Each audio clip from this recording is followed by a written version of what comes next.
الصلاۃ والسلام علیکہ یا رسول اللہ وعلی آلک و اصحابک یا حبیب اللہ۔ بھوک کے موقع پر نا اونٹ پہ بیٹھے تھے، پیچھے رہ گئے۔ اونٹ پر بیٹھے تھے تو پیچھے رہ گئے۔ اونٹ سست تھا، تھک گیا، چل نہیں رہا تھا۔ حضرت ابو ذر غفاری رضی اللہ تعالیٰ عنہ پہلے تو اسے لے گئے یہ گاؤں میں کہ اونٹ بیمار ہو گیا، اس کا علاج کرایا، لیکن جب وہ ٹھیک نہ ہو سکا نا تو اونٹ وہیں چھوڑ دیا۔ حضور صلی اللہ علیہ وسلم کے پیچھے ضرور پہنچنا ہے میدان تبوک میں، تو جو سامان تھا وہ سارا پشت پہ رکھا اور اکیلے ہی چل دیے، تنے تنہا اور پیدل۔ سامنے سے گرد اڑتی ہوئی نظر آئی تو لوگوں نے کہا حضور پتہ نہیں کون آیا ہے۔ فرمایا تمہیں نہیں پتا، مجھے تو پتہ ہے نا، ابو ذر غفاری آیا ہے۔ ابو ذر غفاری آئے۔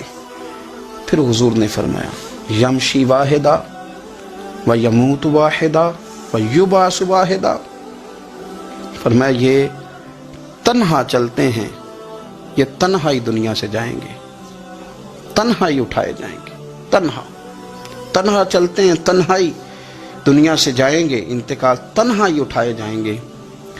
جو بہت زیادہ سختی کرنے لگے صحابہ پہ، بہت زیادہ، تو حضرت عثمان غنی رضی اللہ تعالیٰ عنہ نے فرمایا کہ آپ اپنے مزاج کے لحاظ سے تو درست ہیں، پر جو چیز آپ طاری کرنا چاہتے ہیں جب شریعت گنجائش دیتی ہے تو آپ کیوں اتنی سختی فرماتے ہیں؟ تو فرمانے لگے ٹھیک ہے پھر مجھے ربضہ جانے کی اجازت دے دو۔ ربضہ ایک بستی تھی، جنگل تھا، وہاں کوئی آتا جاتا نہیں تھا، اسی کسے دے کچھ نہیں چلا گئے تو نہ کچھ ہڈا دردی۔ حضور نے کہا تھا نا یمشی واحدہ، اکیلا چلے گا، ربضہ چلے گیا۔ حضرت سیدنا عثمان غنی نے کہا یہ کچھ بکریاں لے جاؤ، دودھ پی لیا کرنا۔ فرمایا عثمان مجھے مال کی تو ضرورت پہلے دن سے ہی کوئی نہیں، مجھے تو رب رسول کی ضرورت ہے، ان کی کرم نوازیاں میرے ساتھ رہتی ہیں۔ تشریف لے گئے، وہاں تنہا کھجور کے خشک ٹکڑے کھاتے، عبادت کرتے، اللہ کو یاد کرتے۔ بڑے بڑے لوگوں نے آ کے کہا کہ ابو ذر آپ کی بڑی شان ہے، ہمارے ساتھ چلیں۔ فرمایا چھوڑو، کہاں منشور ہم اور کہاں ہنگامے محبت کے، ایک حجرے میں رہتے ہیں، خدا کو یاد کرتے ہیں، ضرورت کوئی نہیں، جہاں ہوں نا وہاں میں ٹھیک ہوں، حاجت نہیں۔ وصال کا وقت آ گیا، دنیا سے جانے کا ٹائم آ گیا، اکیلے ہیں، بیوی ہے اور بیٹی ہے، جنگل کا علاقہ ہے، حج ہو گیا، رستے بند ہو گئے، بیمار ہو گئے۔ اپنی اہلیہ کو بلا کے کہنے لگے اب میں بچوں گا نہیں، اب جانے کا وقت آ گیا ہے۔ میں نے فقیری جو حضور کی دیکھی تھی اس میں نے وقت گزارا ہے، اور دیکھ میں جا بھی فقیری میرا ہوں، لے سجدہ سا توڑ دی بھائی، جان بھی دیتی تیرا تیرے، اب جانے کا وقت ہے۔ تو اس طرح کرنا، اگر تیرے پاس کوئی کپڑا ہوا تو مجھے کفن دے دینا، نہ ہوا تو اللہ کے سپرد کر دینا۔ کہا ہم دو عورتیں ہیں، جنازہ غسل کفن۔ فرمایا رب جماعت بھیجے گا میرے لیے، لوگ آئیں گے، میرے نبی پاک نے مجھ سے وعدہ کیا تھا آئیں گے نا لوگ۔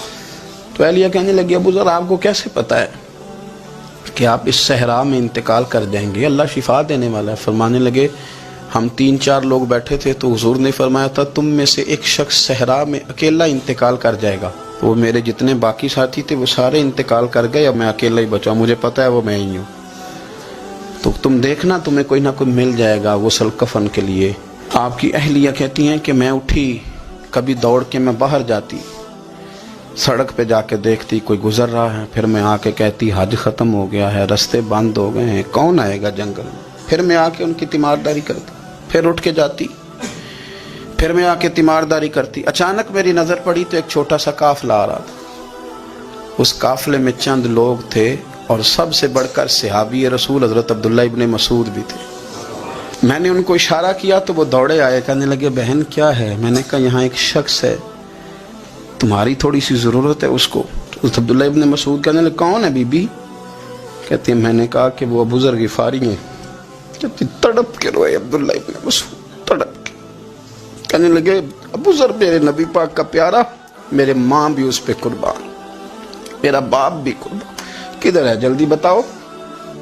کہتی میں لے آئی، 4-5 لوگ تھے وہ، تو سیدنا ابو ذر غفاری کہنے لگے عبداللہ میرا وصال ہو جائے گا، لیکن یاد رکھنا